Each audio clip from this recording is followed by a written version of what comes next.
everybody. Welcome to the Energy News Beat podcast. My name's Stu Turley. There's been a lot of rumblings going on around this week about COP28, and now we are able to get rid of all the fossil fuels and have low cost renewable energy. I am so proud of everybody. I've got somebody that has a little inside baseball on energy. I've got Irina from Bulgaria stopping by the podcast this morning. Good morning, Irina. How are you? Good morning, Stu. I'm great. Thank you. Okay, it is 7 a.m. in Dallas here. What time is it in Bulgaria? It's 3 p.m. 3 p.m. That's not as bad. I interviewed Grace Stanky. She was in Dubai last week, and it was midnight here in the US, and it was 9 a.m. in Dubai. So, it's, you think Yeah, time zones are crazy. it is, and you kind of lose sleep on that. But I saw everybody, the cop president and everything else, and this cop was just kind of funny because Saudi Aramco showed up. The it's being held in Dubai, in the UAE oil. They've got nuclear. 22 countries signed on to a nuclear deal, and saying, "Hey, we want to really increase nuclear energy." And then all of the climate folks were saying we still have to have a deal. And as of yesterday, there was still no deal. Now, this morning I'm seeing that, oh, there's a Yeah, deal. they did it. Yeah. I'm like, you got to be kidding me. What kind of deal can they make when ESG investing is failing? BlackRock has now said that, I'm kind of teeing this discussion up. Bill Gates came out and said that climate change is not an issue. It's not going to kill us. I saw him interviewed at COP. Oh, climate change is really bad. I guess one of the climate folks caught him in the back room there and said, no, you shouldn't say that. And then Larry Fink said, now from BlackRock, it's okay to invest in ESG funds into oil and gas. So this whole paradigm of climate bad, oil bad, renewables good, my head's exploding. I have no idea which way to go.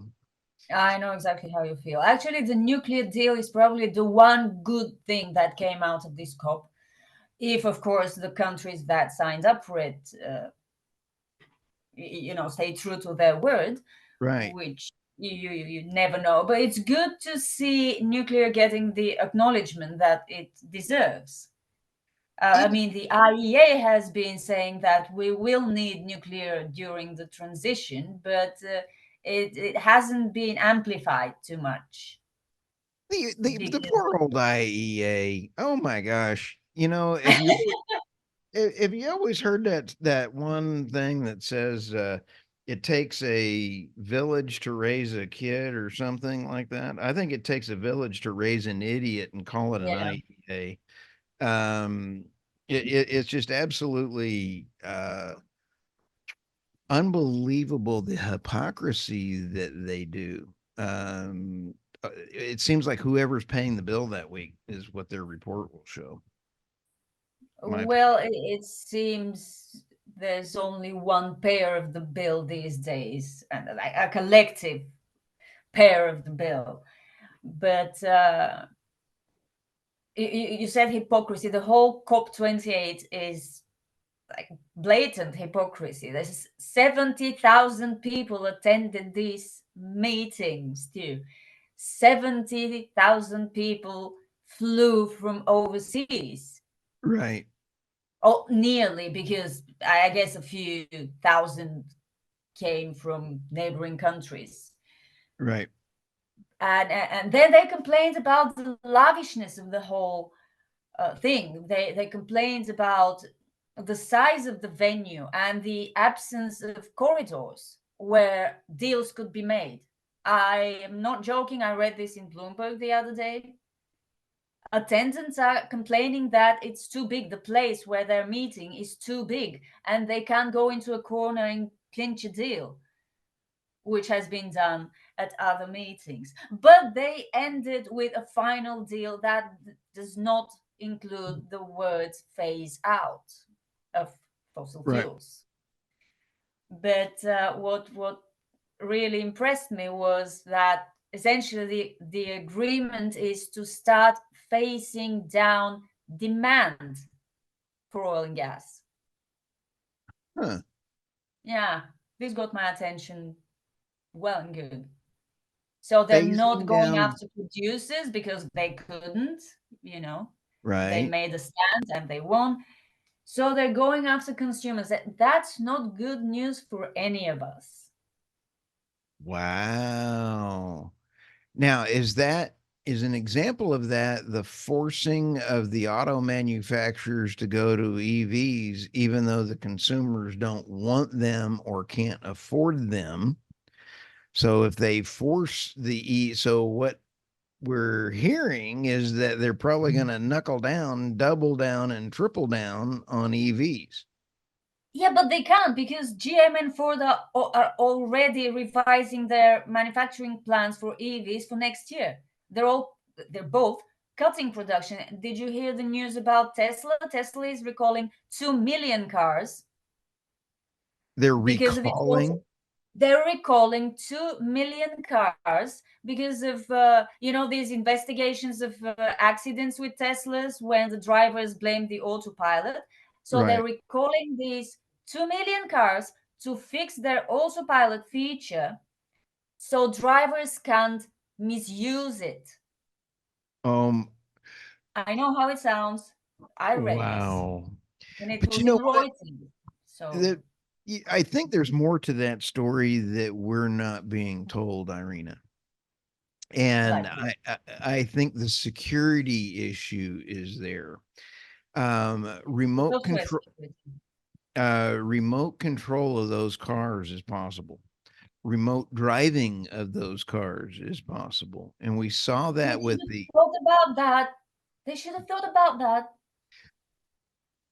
when if I want a remote control car, I just call my wife and ask her, "What do you want me to do?" And she tells me exactly where that car is supposed to And she go. controls you remotely. And she Absolutely. control it's like hey, absolutely. I just absolutely say, "Honey, what do you want?" Now, if the rest of the men in the world would understand what needs to happen, I see this. There was a video that Irina, did you see this? Where I think it was somewhere in California. All of the auto delivery cars. Somebody had all the ones in the city all converge on one address. They all woke Really? up. Yes, all But the what they have?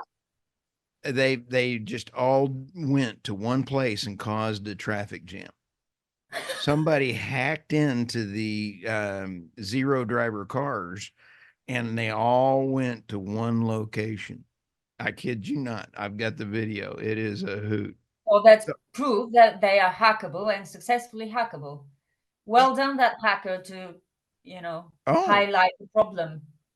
you bet. How would you like to be going to a wedding and having a hacker take your car and drive it off on the side of the road? Where I don't trust anybody is if you have a government that says no driving for you, they're going to all of a sudden your car wakes up in the morning and goes, I'm going to go check myself in at the Department of Motor Vehicles, and you no longer have a car. I could see that happening.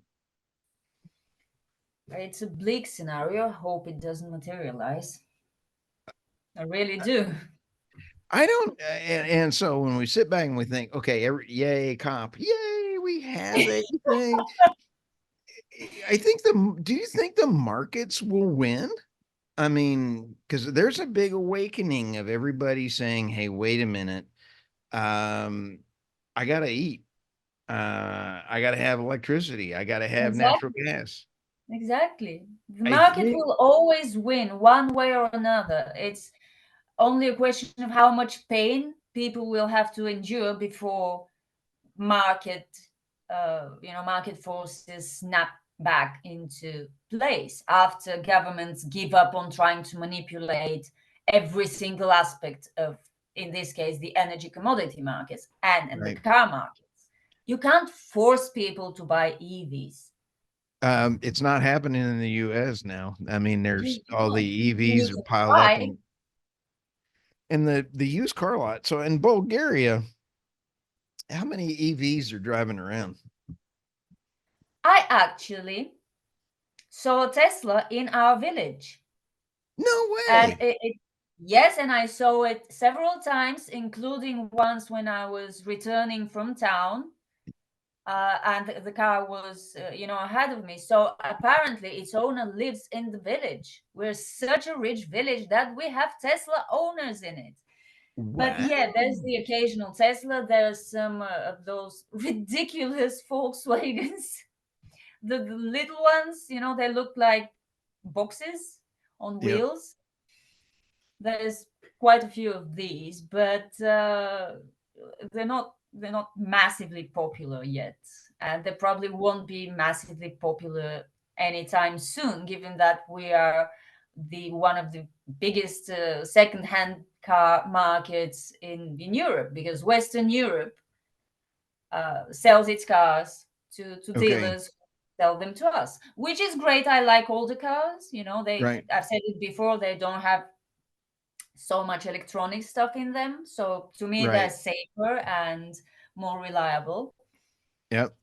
I miss my 1943 Willys. I had a 43 Willys. It's a World War II Jeep, and I made a mistake and sold it years ago. And Why?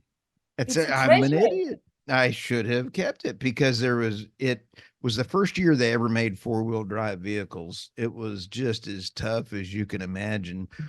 And it was a great vehicle, but it was called a four-cylinder flathead, and it was just tough getting parts for it. So All right. yeah, I really Yeah, regret that. yeah, But but that's it is a treasure.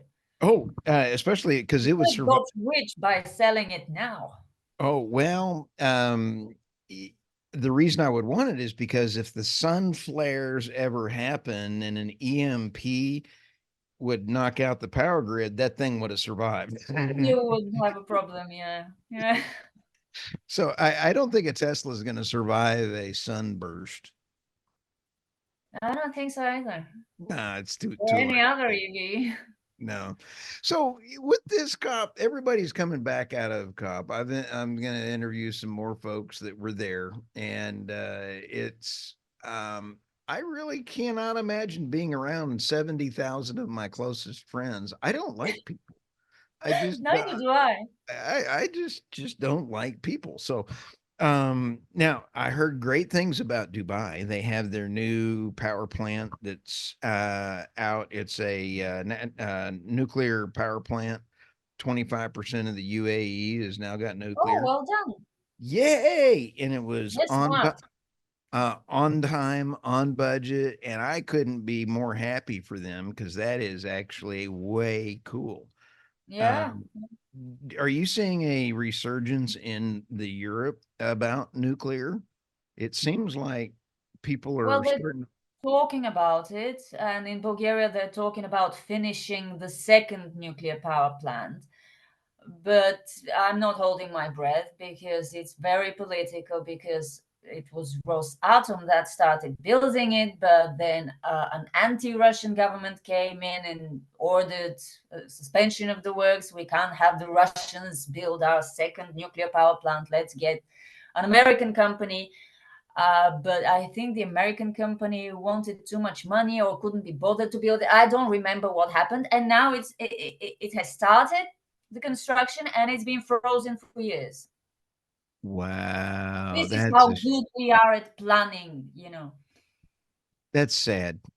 Yeah. And I do allow you've laughed at my Putin imitation before.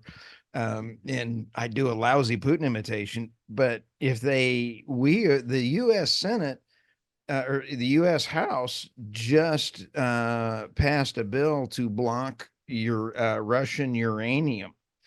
Uh, Great. Where are you going to get your uranium from? we 20% of our uranium comes from Russia. Yeah, yeah, And, I've heard about that.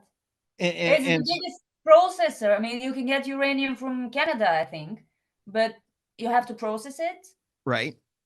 So are And you building a supply chains too?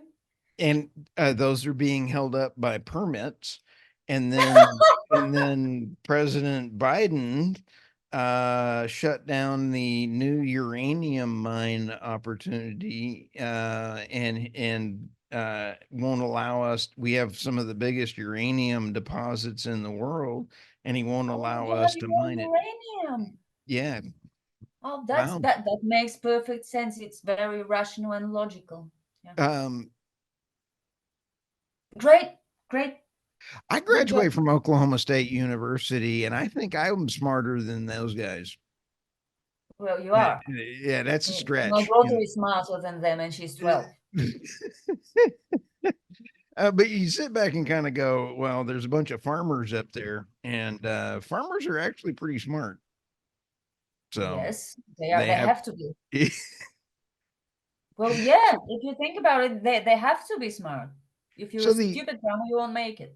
no, you starve. But where do we see in World War II the victory gardens kept the U.S. Everybody eating? Are garden home gardens a big thing in Bulgaria? Oh, yeah, in villages, everybody has a home garden, Oh and man. some produce quite a little bit of whatever. For example, our neighbors have an orchard in their Oh garden nice. on their plot, and they sell the apples and the pears on at a market in town. But yeah, and we're trying to build a garden for us here by using considerable amounts of fertilizers because our soil is not really good enough. But we have big plans. Yeah. I'm a big fan of self-sufficiency to whatever extent it is possible without too much pain. So if we Right. have land and we can plant things in it and eat them, of Right. course I'm going to do this along with my flowers and Right. pretty things. Right. But So yeah, yes, I think that the more sustainable everybody can be as family on their own. yeah, How's the grid stability in Bulgaria right now? Is it pretty stable? yeah, it's stable because most of our energy comes from nuclear and coal. Well, there's quite a lot of solar in my part of the country, in this part of the country, in the south, and some of it is specially installed to sell into the grid, but it's still a minuscule amount of the total power generation, so that's okay. And there are people with solar rooftop Right. installations. We're planning to put some panels on our roof because we have great exposure to the south. And when I think I mentioned this last time, when whatever government happens to be in power decides to deregulate the household electricity market, Right. electricity prices will go sky high. So for us, it's a kind of hedge, Right. because at least during the summer we'll have Lower energy cost. we Yeah. generate ourselves. Yeah. And that makes sense. I like solar and wind for small personal use. It just seems like it doesn't scale very well. No, it doesn't. No. No. So, okay, what's coming around the corner for Bulgaria and the EU? I have no idea about Bulgaria. I mean, they're just borrowing more money, and I don't like this. They have big transition plans because they listen to everything that Brussels says. The last thing I read about the European Union is they're really determined to hit us with carbon taxes, and that might be the last stupid move I because think that already opposing parties are coming into power, and there are European Parliament elections next year, right. and things may change. I'll tell you, I think that you just hit a home run. A very On good stupidity or? No, on that may be their last stupidity action that they can do. I think there is a great awakening happening, and I really Yes. think that uh, Ursula is really crossing the line. She's Um, crossed all lines she could find. She and her friends. She's not the Absolutely. only one. I'm not singling her out. I mean, she's the face of it, but she's not alone. Oh no. She's being propped up by a bunch of folks. But here's the thing. People are done. And I think that you're gonna see more Brexits. I think you're Promise. gonna I think so. Oh, People well, are, I hope so. I think it's done, but that's just me. Yeah, I Well, hope you're right. our podcast listeners here heard it second. Heard it here second. Well, one thing is for sure that the European Union will fall and disintegrate because I said it on my Substack about this running joke in Bulgaria that whenever Bulgaria is on your side, you're going to lose. You're on the losing side of history, of whatever battle you're fighting. We were with the Germans in the First World War, we were with the Germans in the Second World War, and look how they ended. Right. And Germany's failing again because of their energy policies. Yeah, And and I I visited with George McMillan a few times, and the U.S. has not done a lot of good things around the world. And it's great to hear an American say this. I love my country. I don't love my leaders. Same And here. there are a lot of great Americans. It's Mm, just yeah, they are. the leaders of worlds don't necessarily do what the people want. So That's the problem in Europe as well right now. yeah, They're doing what they want, and they are actually saying as much that they do not care about the interests of their voters. They're trying to mask it. They're trying to convince us that they're doing it for our own good. Well, no, they're not. now But it's we all too. know this. I mean, it's obvious. Well, your Substack is Irina Slav at substack.com. And I Will do. love your Substack. And I'm going to encourage everybody to follow, support, and make sure that they get all of your opinions because, Irina, I truly love your sense of humor. Thank Um, you. I'm actually eh, running right now. I'm running a promotional campaign, a okay. doom and gloom special with 20% off paid subscriptions until the end of January. It's the first time I'm doing this. Very Well, excited. good. We'll see how many we can drum up for you. So, everybody, the 20% off, that's pretty cool. If you want more doom and gloom than you already have in your life, please sign up. Doom and gloom with humor, you could save a lot of people money by if they subscribe to you rather than get married. They could, I thought you'd say rather than get therapy.